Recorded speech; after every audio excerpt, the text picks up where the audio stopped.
काली रात का कुआं। एक डरावनी कहानी। गांव भैरवपुर अपनी रहस्यमयी कहानियों के लिए मशहूर था।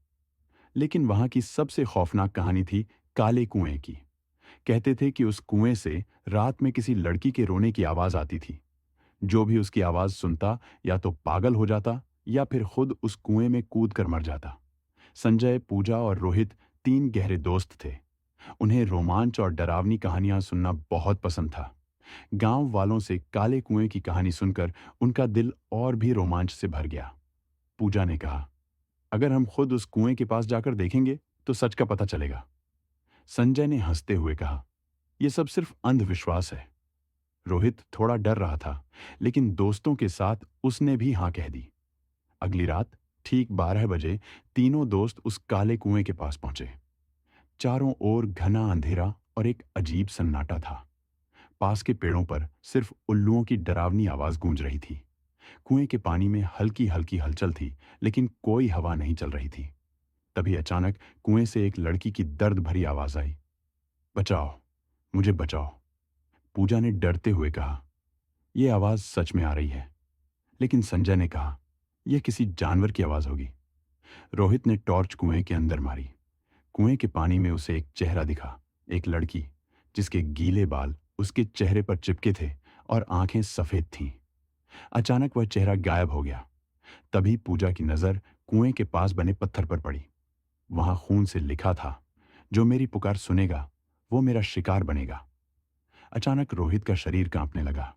उसकी आंखें पलट गईं और मुंह से एक अजीब आवाज निकली, तुमने मेरी पुकार सुनी है, अब तुम्हें मेरे पास आना होगा।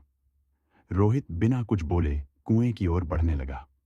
पूजा और संजय ने उसे रोकने की कोशिश की, लेकिन एक अदृश्य ताकत ने रोहित को खींच लिया और वह कुएं में गिर गया। कुएं से फिर वही आवाज आई, एक आया, अब दो बाकी हैं। संजय और पूजा भागते हुए गांव के मंदिर पहुंचे। वहां उन्हें एक बूढ़ी साध्वी मिली। साध्वी ने कहा, तुमने बहुत बड़ी भूल कर दी। यह कुआं श्रापित है। यहां कई साल पहले एक लड़की सुमन की हत्या कर दी गई थी।